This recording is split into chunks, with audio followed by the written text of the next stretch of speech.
Hello students, कैसे हैं आप लोग। मैं हूं विवेक और हम स्टार्ट करेंगे फिजिक्स फॉर क्लास 10th।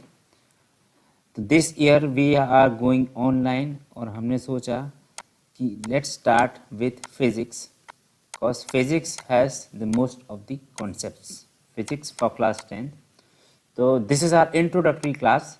हम इसमें बताएंगे कि बेसिक आपके सब्जेक्ट के बारे में और कैसे हम प्रोसीड करेंगे फर्दर। तो देखिए बच्चों, फिजिक्स में we have 4 topics which are mainly, first is the light. Light में आता है हमारा बोथ रिफ्लेक्शन एंड रिफ्रैक्शन। डिटेल्स हम बाद में पढ़ेंगे। The second topic here is electricity. Second topic हमारा क्या होगा? इलेक्ट्रिसिटी। इलेक्ट्रिसिटी में हम बेसिक पढ़ेंगे, कैसे कंडक्टर क्या होता है, कैसे कंडक्ट करता है, कैसे resistances in series, parallel and all other circuits. The third topic will be the magnetic effects of current. हम यहाँ पढ़ेंगे what is basic magnetism, कैसे मैग्नेटिज्म इफेक्ट होती है करंट के फ्लो से, और कैसे कंडक्टर में करंट के फ्लो से हम मैग्नेटिज्म डिराइव करते हैं और उसके applications. The fourth topic here is natural resources. Natural resources. See students, ये 4 टॉपिक्स हैं जो आपके क्लास 10 बोर्ड्स के हैं। अगर मैं बात करूं तो सपोज फिजिक्स टोटल का जो मार्क्स होता है that is 31 marks out of 80। That comes near about 39%। तो फिजिक्स सिलेबस का वेटेज है 39%। 4 टॉपिक्स हैं इसके लिए ऑन एन एवरेज। 4 टॉपिक्स हैं लाइट, इलेक्ट्रिसिटी, मैग्नेटिज्म और नेचुरल रिसोर्सेज। जो लाइट है इसका वेटेज है 12 मार्क्स। जो आपका इलेक्ट्रिसिटी और मैग्नेटिज्म है इसका कंबाइंड वेटेज है 14 मार्क्स। और आपका जो नेचुरल रिसोर्सेज है इसका है 5 मार्क्स। ठीक है, सो कंबाइंड इज 12, 14, 26 प्लस 5, 31। तो 31 आउट ऑफ 80 मार्क्स है आपके फिजिक्स के। That means physics is one of the most crucial subject when it comes to preparation. So हमारा एम क्या है? हमारा फिजिक्स इज इम्पॉर्टेंट। ठीक है। अच्छा, this year there are some changes, वो हम देख लेते हैं कि there are some of the deleted portions. आपने अगर आप देखे होंगे सिलेबस तो there are some of the writing थोड़ी ठीक नहीं आ रही है बिकॉज पैड का इशू है। एक सेकेंड। तो हमने क्या देखा कि this year there are some of the portion that are deleted from the subject. तो that is helpful for us. तो the deleted portion is light में हम देख लें तो लाइट में लास्ट ईयर तक होता था हमारे पास ह्यूमन आई एंड डिफेक्ट्स, जो इस साल नहीं है। Human I and defects. Defects में हम लोग आते हैं, मायोपिया आता है, हाइपरमेट्रोपिया आता है। ठीक है, इस बार है ही नहीं तो हम ज़्यादा बात ही नहीं करेंगे उस बारे में। दो द सेकेंड इज जो मैग्नेटिक्स में, मैग्नेटिक इफेक्ट्स में, मैग्नेटिक इफेक्ट्स इसमें जो इलेक्ट्रिक जनरेटर होता था, electric, you have electric generator, you have AC and DC circuits, AC and DC circuits, other household applications. So these are the topics which are deleted from the syllabus.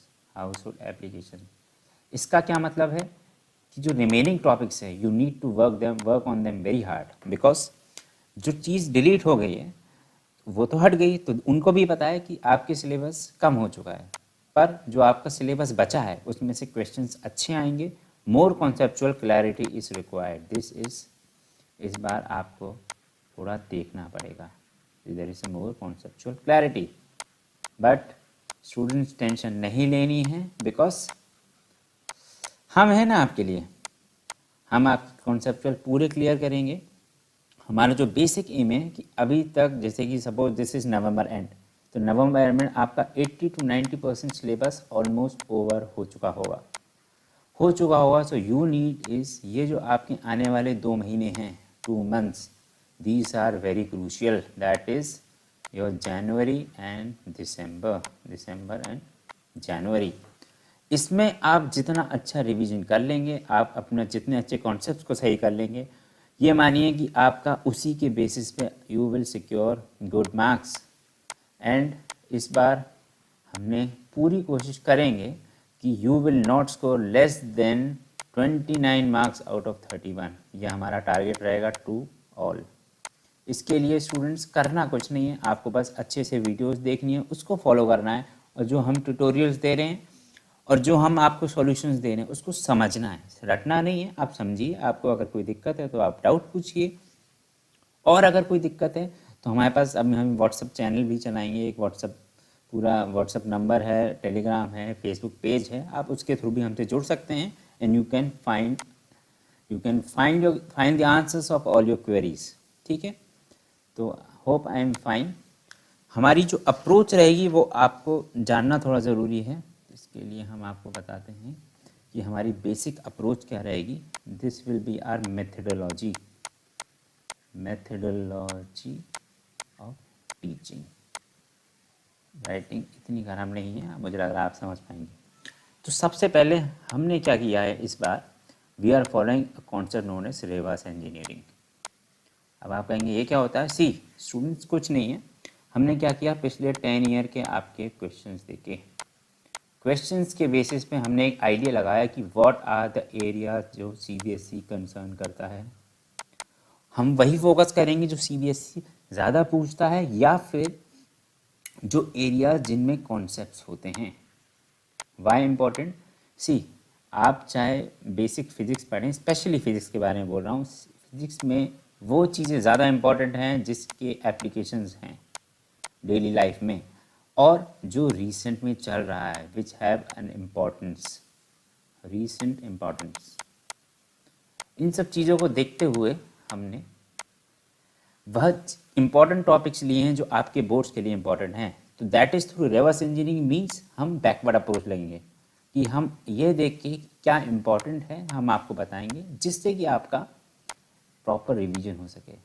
याद रखिए, ये ये revision series है, पर हम ये कोशिश करेंगे आपके कोई कॉन्सेप्ट मिस ना हो। ठीक, दूसरा हम जो इसमें फॉलो करेंगे दैट इज़ बेसिक थियरी। हम आपको हर एक टॉपिक की बेसिक थियरी बताएंगे। सी जब भी हम थ्योरी बताएंगे तो हमारा ये एम रहेगा कि आपके कॉन्सेप्ट कोई भी मिस ना हो, no concept should be missed, ये हमारा एम रहेगा। और हम पूरी कोशिश करेंगे कि each and every one should get the concepts, क्योंकि physics is all about concepts. ये आपके केमिस्ट्री की तरह नहीं है या आपकी मैथ्स की तरह नहीं है। Physics is a combination of both maths and chemistry. You need to learn the concept and you need to apply mathematical approach for the solution. The third one is will concept building techniques. हमने एक पूरी team ने एक ही सोचा है कि we will focus on the conceptual building. अब conceptual building कैसे करेंगे, इसके लिए हमने 3 या 4 चीज़ें सोची हैं। That is number 1 through short answers, number 2 through numericals or problems,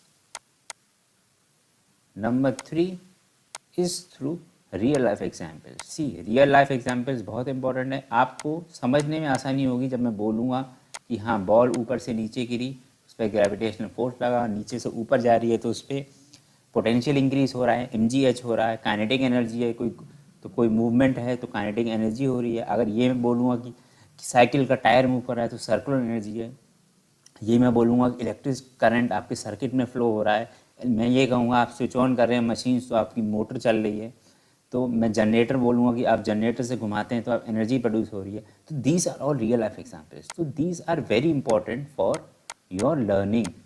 आप रियल लाइफ एग्जाम्पल किसी का देखेंगे तो आप उसे भूलते नहीं हैं, और जब आप भूलेंगे नहीं तो ये मानिए आप उसको लंबे टाइम तक याद रख पाएंगे। And the fourth is comparison. See this is also one of a very good approach of learning physics, specially physics. Comparison is, आप ये देखिए फिजिक्स में आपने 9th में क्या पढ़ा, आपने 9th में पढ़ा होगा मैकेनिक्स, आप 10th में क्या पढ़ रहे हैं, electricity. Electricity and mechanics are very much related. कैसे, आप यहाँ पढ़ेंगे इलेक्ट्रिक पोटेंशियल, यहाँ आप पढ़ा होगा कौन सा, ग्रेविटेशन पोटेंशियल। आप यहाँ पढ़ेंगे इलेक्ट्रिकल एनर्जी, वहाँ आपने पढ़ा ग्रेविटेशन एनर्जी, ठीक है। आप और आगे आगे चीज़ें देखेंगे, यहाँ पढ़ोगे इलेक्ट्रिक पोटेंशियल क्या होता है, ग्रेविटेशनल पोटेंशियल, यहाँ एक्सेलरेशन होता है, ठीक है। तो these are all related term. तो जब आप कंपैरिजन करते हैं तो आपको और चीज़ें क्लियर होती है कि हाँ ये हमने वहाँ पढ़ा था, ये हमने वहाँ पढ़ा था, ठीक है। तो आप उसे और अच्छे से रिलेट कर पाएंगे और आप उसी हिसाब से आपको चीज़ें क्लैरिटी आएगी। Number fourth what we will do is, number 3, number 4, what we will do is problem solving approach. This is also very important, problem solving approach. See students, आपको एक चीज़ समझनी होगी, आप किसी भी एग्ज़ाम को दीजिए, अभी तो आपका बहुत बेसिक है, 10th है, फॉर एनी एग्जामिनेशन आप कुछ परसेंट ऑफ क्वेश्चन ऐसे आएंगे जो कि आपने कभी नहीं देखे या जो कि न्यू होंगे। न्यू क्वेश्चन जब भी होंगे तो आपको बेसिक अंडरस्टैंडिंग होनी चाहिए सब्जेक्ट की और आपकी अप्रोच होनी चाहिए, ठीक। तो ये अप्रोच आपकी तभी काम आएगी, कोई आपने न्यू टॉपिक देखा तो आपको ये पता होना चाहिए कि उस टॉपिक के लिए मैं उसे कैसे अप्रोच करूँगा। तो दिस इज़ वेरी इंपॉर्टेंट, ठीक है। हर एक कोई भी बच्चा जो अच्छी मेहनत करेगा they can easily get 22 to 24 marks, but जो रिमेनिंग मार्क्स होते हैं आपके 6 to 7 मार्क्स, ये आपको तभी आ पाएगा जब आपकी प्रॉब्लम सॉल्विंग स्किल्स अच्छी होंगी और प्रॉब्लम सॉल्विंग अप्रोच अच्छी होगी। अप्रोच मतलब for any new questions how one should approach. तो इसके लिए हमने एक स्पेशल सेशंस लेंगे और जल्दी हमें मोस्ट प्रॉब्ली इसके अगले या उसके अगले थीम्स में एक ग्राफिकल अप्रोच लूँगा जो कि मैं जनरली देखता हूँ कि काफ़ी यूज़फुल होती है और उसके क्वेश्चन बनाए आते हैं काफ़ी। तो ये है हमारी problem solving slow. Fifth is the practice problems और the tutorials and the practice problems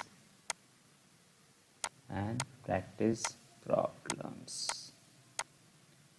see, अब इसका क्या इंपॉर्टेंस है, देखिए जब आप एट अ लेंथ चैप्टर पढ़ते हैं, ठीक है, तो आप पढ़ तो रहे हैं, आपको मज़ा आ रहा है, पर जब आप क्वेश्चंस देखते हैं तो यू थिंक अपॉन इट। जब आप थिंक करते हैं तो आपको वो चीज़ें याद रह जाती है। तो प्रॉब्लम्स का इंपॉर्टेंस क्या है, आपको इंपॉर्टेंट एरियाज बताता है। सबसे इम्पॉर्टेंट बात कि भाई अगर मैं 10 चीज़ें पढ़ रहा हूँ तो प्रॉब्लम के लिए कौन सा इंपॉर्टेंट है ये बताता है प्रॉब्लम्स। इसलिए problems are very important. Physics में न्यूमेरिकल्स बहुत इंपॉर्टेंट है, पर स्टूडेंट्स हमेशा याद रखना, देखिए हमारा मेन एम कभी भी न्यूमेरिकल सॉल्व करना तो हमेशा ही रहेगा, पर न्यूमेरिकल आप तभी सॉल्व कर पाएंगे जब आपको कॉन्सेप्चुअल क्लैरिटी आएगी। थ्रू आउट मैंने ये देखा है, B it in 10th 12th आप बीटेक करिए, एमटेक करिए और आप पोस्ट मास्टर्स जाइए या फिर आप पीएचडी के लिए जाएंगे, आपका अगर कॉन्सेप्ट अच्छा है, ठीक है, मैं ये नहीं चाहता कि आप एक कॉन्सेप्ट के 10 क्वेश्चंस करें, ये मैं नहीं चाहूँगा। मैं क्या चाहूँगा, आप एक कॉन्सेप्ट के 2 क्वेश्चन करें सिर्फ, पर आप कोई भी कॉन्सेप्ट ना छोड़ें, ठीक है। आप ऐसा नहीं होना चाहिए कि आपको एक कॉन्सेप्ट के 10 क्वेश्चन आते हैं, आपको दूसरा कॉन्सेप्ट दे दूँ, आप कहेंगे सर मुझे क्वेश्चन नहीं आते। नहीं, वो मैं नहीं चाहता। मैं चाहता हूँ आपको सारे कॉन्सेप्ट आएँ और हर एक कॉन्सेप्ट के उतने क्वेश्चन आएँ, और मैं एक कोशिश रहेगी हम लोगों की पूरी कि आपको हर एक कॉन्सेप्ट के जितने भी वेरिएबल क्वेश्चंस होते हैं वो हम आपको समझाएं। एक क्वेश्चन में हम इतनी अप्रोच आपको देंगे कि उसके बाहर क्वेश्चन नहीं जाएगा, इसे कहते हैं वेरिएबल अप्रोच। आप एक सर्किट दे दिया, सपोज मैंने एक सर्किट दे दिया, ठीक है, आपसे ये पूछा कि सर्किट में कितना करंट है, आपसे बता दो सर इसमें इतना करंट है, उसी को सर्किट में मैं एक एडिशनल रेजिस्टेंस जोड़ दूंगा, अब मैं पूछ लूँगा कितना है, ठीक है, उसी में सर्किट में मैं आपसे एक और रेजिस्टेंस जोड़ दूंगा, मैं पूछूँ कितना, इसी को अगले सर्किट में आपसे कह दूंगा एक ही सर्किट ये, एक ये। तो these are all various approaches to a single circuit, ठीक है। उसके बाद मैं फिर आगे और कर लूँगा, फिर मैं R equal to rho L upon A में बात कर लूँगा कि उसका इफेक्टिव रेजिस्टेंस कितना होगा, मैं एरिया डबल कर दूंगा कितना होगा, ऐसी ऐसी बातें करेंगे। तो ये सारी क्वेश्चंस हम करेंगे, आगे करेंगे। तो ये हमारी बेसिक अप्रोच रहेगी, और मैं चाहता हूँ कि आप लोग अच्छे से लेक्चर सुने, इन्जॉय फिजिक्स। फिजिक्स बहुत फन है अगर आप उसे समझते हैं तो you need to enjoy physics. आप उसे कभी बोझ मत लीजिए, आपको बहुत मज़ा आएगा, यहाँ भी आएगा, आगे भी आएगा, आप करेंगे, आगे तैयारी करेंगे या जो भी करेंगे। तो just enjoy physics, just sit and relax. तब तक के लिए okay boys, have a nice day, enjoy physics and have fun.